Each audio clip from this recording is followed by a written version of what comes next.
Hello and welcome to 7 Days. I'm Zack Yusof here with a quick recap of some of the top stories from the last 7 days.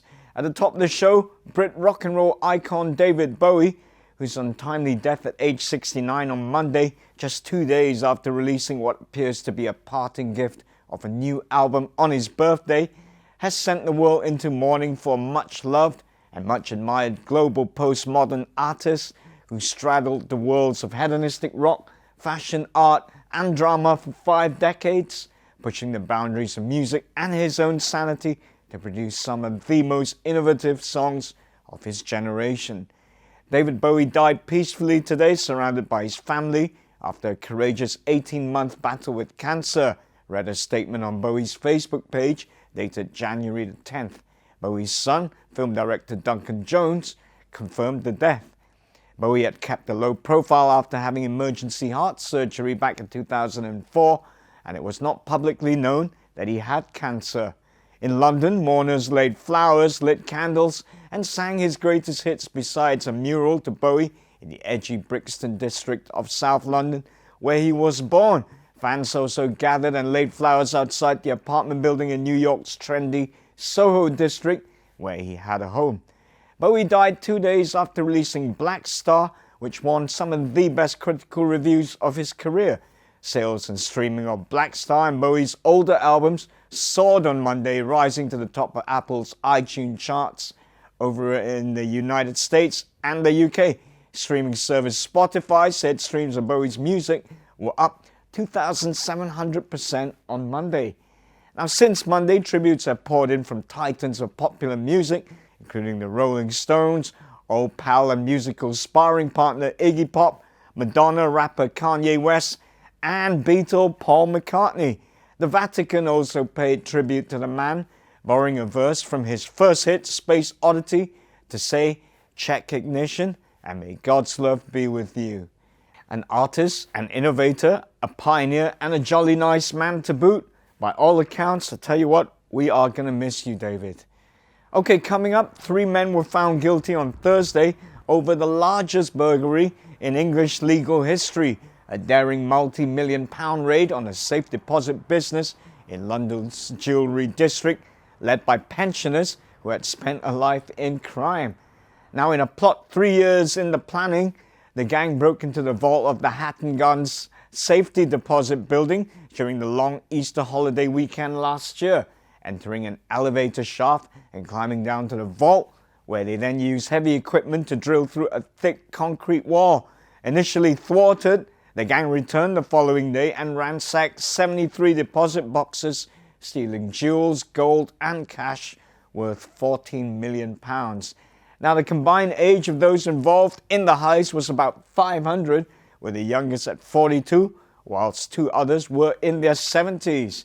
Brian Reeder, the oldest at 76 and one of the gang's ringleaders, got to the scene of the crime on a bus using his senior citizen's pass, entitling him to free travel. Amazing stuff. Well, the audacious nature of the raid also rekindled memories of other renowned crimes over in the UK, such as the Great Train Robbery of 1963, when a 12-member gang ambushed a Royal Mail night train, a heist immortalized in several films, making those involved very famous indeed.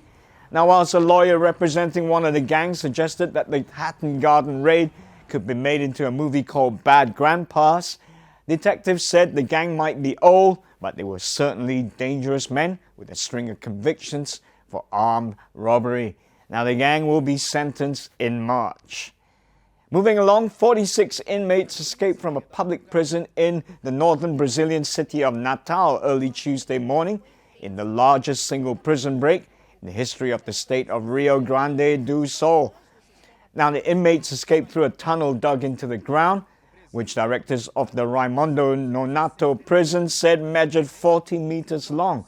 According to the military police, 7 of the escaped inmates were recaptured in the morning, whilst the whereabouts of the others was not confirmed. Moving along again, Turkish tanks and artillery have bombarded Islamic State positions over in Syria and Iraq, killing almost 200 of its fighters in retaliation for the tragic suicide bombing over in Istanbul, Prime Minister Ahmet Davutoglu said on Thursday.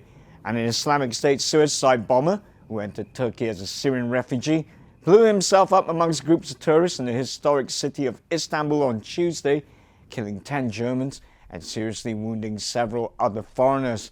Turkey, a NATO member and part of the US-led coalition against the Islamic State, will also carry out airstrikes against the radical Sunni militants until Islamic State fighters leave its border areas, Davutoglu said.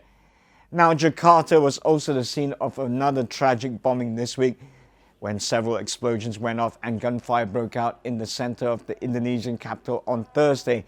Now, for an in-depth report on the Jakarta bombing, do check out ASEAN Now on Star TV. Okay, 2 weeks after gangs of men attacked hundreds of women during New Year's Eve celebrations in Cologne and elsewhere in Germany, Chancellor Angela Merkel said on Thursday that her government had responded to the events whilst acknowledging that people do have a lot of questions, especially after the events in Cologne. Now, Merkel was commenting on the mass attacks not for the first time at an unrelated event over in Berlin. German ministers outlined plans on Tuesday to speed up the deportation of foreigners who commit crimes, responding to sexual attacks on women by migrants in Cologne, which have deepened doubts about the country's open-door refugee policy. Now, the assaults on New Year's Eve, which are the subject of an ongoing investigation, have emboldened right-wing groups and unsettled members of Merkel's Conservative Party, raising pressure on her to crack down forcefully on migrants who commit crimes. I'll tell you what, absolutely shameful what happened in Cologne over New Year's Eve. I certainly hope Germany cracks down hard on the perpetrators. Okay, you've been watching 7 Days, so until next time, have a great week.